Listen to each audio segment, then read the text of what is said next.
This might be the most important Ford Mustang since the Mark launched back in April of 1964, because this is the 2021 Ford Mustang Mach-E. This car represents a lot of firsts for the Ford Mustang name. It's the first Mustang SUV, the first all-electric production Mustang, and even the first all-wheel drive production Mustang. In this video, we are going to talk about the details you need to know about the new 2021 Ford Mustang Mach-E, but more importantly, we're going to see how this Mustang compares to other SUV electric vehicles on the market, and one in particular that's coming soon, the Tesla Model Y. So let's get right into some of the details around the vehicle. This 2021 Ford Mustang Mach-E is a ground-up platform, an all-new architecture. It's a rear-wheel drive-based BEV, or battery electric vehicle.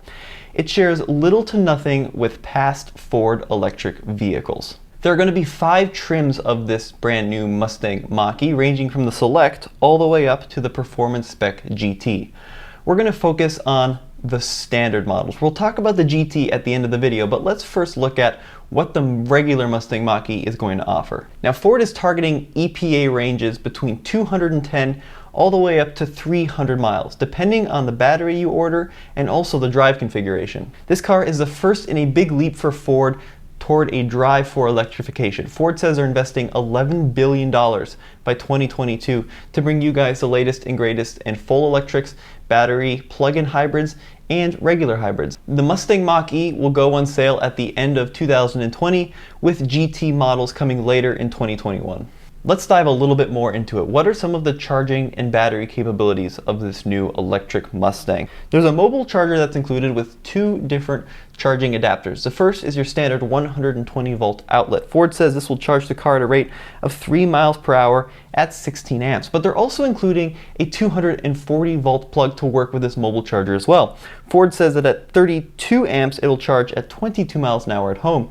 Ford is also going to offer a connected charger, and this is a partnership with Amazon where you can go on Amazon, buy the charger, and actually find someone to install it at your home all through the Amazon page. Now, this will charge at 240 volts, 48 amps, up to 32 miles per hour.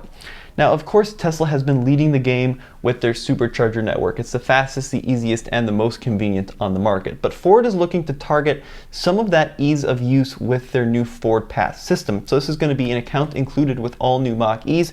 It works with an app, it works with the internet, and the way it works is that it actually is networking together a whole bunch of different charging companies to a total of 12,000 available chargers across the nation. So it will show availability of the charger, other people's ratings and reviews of the charger, and the idea is you can go to the charger, know what to expect, know roughly how fast it'll charge, and in the future they're hoping to do something that Tesla is doing, where rather than having to get out an app and pay for the charger or use any credit card, you'll just be able to drive your car up to the charger, plug it in, and then using the Ford Pass account, that charger will bill you remotely. You don't have to worry about anything, just like how Tesla does it. They're also coming out with something called Power My Trip, which is a trip planner, much like the Tesla trip planner, and it will essentially show you the nearest chargers to get to your best destination the fastest, how much you should charge, how long charging is going to take, and what to expect on your next road trip. Now, what about some of the technical specs surrounding the Mach-E?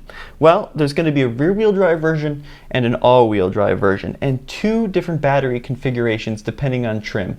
A 75.7 kilowatt hour pack and a 98.8 kilowatt hour pack. Ford says the Mach-E can charge up to 150 kilowatts at a DC fast charger.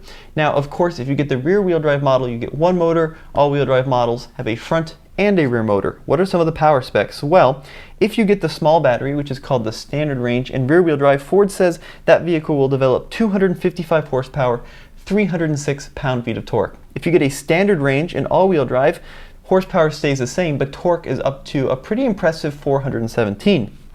Extended range models with the big battery pack get 282 horsepower, 306 pound-feet of torque in rear-wheel drive, and the all-wheel drive extended range develops 332 horsepower, 417 pound-feet of torque. These are all numbers that Ford is targeting. They're also targeting 0 to 60 between mid-6s and mid-5-second ranges, depending on the battery pack and the drive configuration.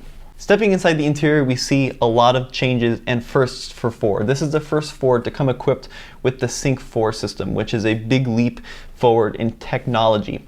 Now, unlike previous Syncs, this model is a 15.5-inch display that pretty much integrates all the vehicle's instrumentation into one area. Now, this is a system very similar to what you'd find on a Tesla Model 3, but more like a Tesla Model S or X with that large center display. And just like those models, Ford is integrating over-the-air software updates to improve usability and all-around ease of use. Next to that 15.5-inch display, we see a 10.2-inch display right in front of the driver. And Ford was very adamant that this goes to show the Mustang Mach-E is still a driver's car, because this little screen displays only two things: state of charge and miles per hour, how fast you're going. And Ford wanted to make it very clear that this is a sign this car is still meant to be a driver's car. So it's got all your data right in front of you that you really need, with all your auxiliaries over to the right. Other things that are really cool about the Mach-E on the interior: first, full glass roof, which is really cool, and a completely flat floor. The battery lives under the flat floor. If you get a standard range model, all the batteries live under the floor. If you get an extended range, you have the batteries under the floor plus an additional pack underneath the rear seat. On the inside, it's very minimalist. You'll see a double brow here in the dashboard, which is reminiscent to previous Mustangs past. The coolest part of the inside of the Mach-E is actually the front trunk. This, once again, is another sign that this is a ground-up battery electric vehicle, because previous models, like the Ford Focus Electric, had all sorts of componentry under the front. This one has a true front trunk, big enough to fit a carry-on item, and the coolest thing about it is actually all plastic with a drain at the bottom, so you can fill it up with ice for all your refreshments. You can also use it to kind of wash out boots, put all your dirty stuff in there. You can spray it out when you're done. It's a really nice little feature. So there's some of the basics around the Mach-E, but how does it compare to other EV SUVs on the market and the Tesla Model Y? Because based on size and price, it's very clear Ford is going after Model Y. First and foremost, let's take a look at the range estimates and how it compares to 4 other models. So we've got the Mach-E all-wheel drive extended range. In this comparison, we're just looking at the non-performance variants. We'll get to those in a sec.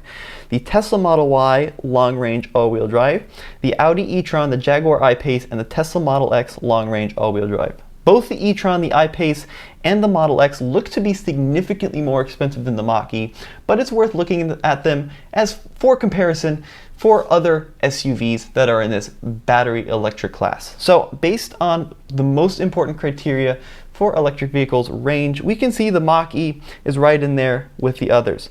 Now, the extended range all-wheel drive Mach-E has an EPA targeted range of 270 miles, just 10 lower than what Tesla says the Model Y long-range all-wheel drive will do. Audi e-tron and Jaguar I-Pace are significantly behind. The e-tron has just 204 miles of EPA range, Jaguar I-Pace 234, with the Tesla Model X long range crushing the competition, 328 miles of range. Let's talk about size really quick, just so you understand how big the Mach-E is. And it's actually pretty small. So according to Ford, the Mach-E is 186 inches long. The Audi e-tron, for comparison, is 193 inches long. So what's that, a full 7 inches longer. Funny enough, the I-Pace is even a little bit shorter than the Mach-E at 184.3. Now, the Model X is significantly larger at 198.3, and we don't know the length of the Model Y. It hasn't been released, but Tesla has said the Model Y will be based on a Model 3 platform, and the Model 3 is 184.8 inches long. So the Model Y and the Mach-E should be roughly the same length. We judge battery capacity in BEV vehicles in terms of kilowatt hours, and we do know that the Mach-E with extended range battery has a total capacity of 98.8 kilowatt hours. Let's take a look at its biggest competitor, the Tesla Model Y. We really don't know what the production kilowatt hour capacity will be on the Model Y, and Tesla doesn't even tell us for the Model 3. But if in fact the Model Y is very similar to the Model 3, which many believe it will be, a long-range Model 3 has a capacity of 75 kilowatt hours, so a little bit smaller than the Mach-E.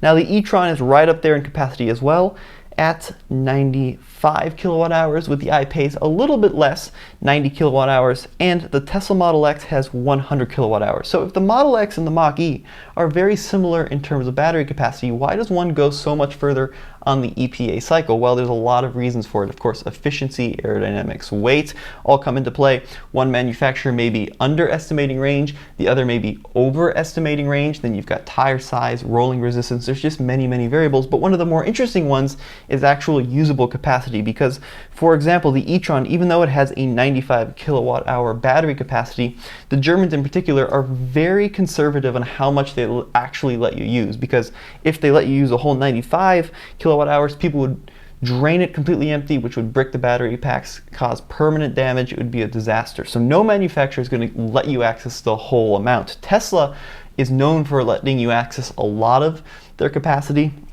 which is somewhat risky long term, but also gives them very impressive range. The German manufacturers are notorious for being very conservative, in some cases letting you access only 80% of the battery capacity, which I think is something we see here with the e-tron. The manufacturers are always a little bit stingy on letting you know really what the real world capacity is, but this is the total capacity we're looking at here, and figure bigger total capacity is going to mean bigger real world capacity.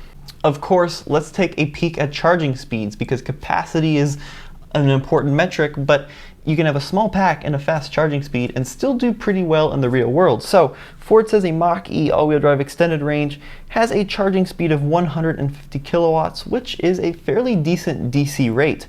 Now, once again, we don't know the Model Y charging rate, but if we base it off the Model 3, which currently has a charging speed of 250 kilowatts at a level 3 supercharger, Tesla is leading the game in terms of charging speeds. The e-tron is right up there with the Mach-E, 150 kilowatts. Tesla Model X, a little bit better than the Mach-E, 200 kilowatts. Of course, we're car guys here at TFL, so we gotta talk about horsepower, gotta talk about performance numbers a little bit. Now, Ford says the Mach-E all-wheel drive extended range will develop 332 horsepower. If we base the Model Y once again off the long-range Model 3, that's just over 400. Now, the e-tron in overboost, which is a quick zap of max power, will do about 400 horsepower. I-Pace is just a little under that, and then of course Model X long range is 518 or thereabouts, because once again Tesla won't publish that number. What about 0 to 60 times? Because this is a big and important metric for a lot of people looking to buy, well, a Mustang. Now, Ford is being a little bit sneaky on the 0 to 60 times. They say an all-wheel drive extended range Mach-E will do 0 to 60 in the mid 5-second range. Now, I had a chance to go for a ride around the block in one, and we lined up and did a quick 0 to 60 with the driver, and just based off my stopwatch in that pre-production model, we did 0 to 60 in 5.52 seconds with 3 people in the car total. So I think mid 5s is pretty spot on with what a long or an extended range Mach-E can do. Now, Audi says the e-tron with overboost, which is that little zap of extra power, will do 0 to 60 in 5.5 seconds. The I-Pace is actually quite a bit quicker than these other models, so 4.5 seconds 0 to 60. Tesla says a Model Y long range will do the sprint in 4.8 seconds, so we're a little slower than an I-Pace, but significantly faster than the Audi and the Ford. And then of course a Model X long range will do 0 to 60 in 4.4 according to Tesla, so once again faster than all the competition. Now, starting price is where things get a little bit tricky, because in the press release Ford did not announce what the starting price of the vehicle will be. However, in a leak a few days ago, which came from a Ford website, we did see a starting price listed at $43,895 for the base model select trim. Now, Tesla says that the Model Y will start at $39,000, so once again, same price point-ish. Model Y, if Tesla's right, will actually be just a little bit cheaper. Of course, the e-tron is significantly more expensive, $74,800 starting, I-Pace $70,000 starting, and the Model X, the most affordable long range, $84,990 starting. Now for the fun stuff, because Ford actually announced that coming in 2021, there's going to be a high performance variant of the Mustang Mach-E. Now, just like other Mustangs, this version is called the GT, and Ford says that the GT will do 0 to 60 in the mid 3-second range, which is getting up there. They also said, let me take a quick look at my notes here, that the GT will produce 459 horsepower and 612 pound-feet of torque. Mid 3s is serious performance. Of course, Tesla says the Model Y performance will do 0 to 60 in 3.5 seconds, which is right in line with the Mach-E GT and the other performance SUV The elephant in the room, if we're being honest, is the Model X performance, which is crazy expensive, but will do 0 to 60, according to Tesla, in a pretty mind-boggling 2.7 seconds. Well, what about range on these performance-oriented models? Well, this is where things kind of fall apart for the Mach-E a little bit, because Tesla says the Model Y performance will have a range of 280 miles. The Model X performance, of course, has a range of over 300 miles. Now, Ford says the Mach-E GT will only have a range of about 235 miles. That's what they're targeting on the EPA loop, which is significantly lower than the other two. Well, let me know in the comment section below what you think of this new Mach-E and how it stacks up to some of the competition. I'm very excited to see what the final version will look like and cost when it officially hits dealers at the end of 2020, and how it compares with the long anticipated Tesla Model Y. Go back to tflcar.com, because tomorrow I have a full hands-on first look at the Mach-E. We're going to go over some of the really kind of interesting details and talk about what makes it special and maybe what makes it better or worse than the Tesla competition. Thank you guys for watching.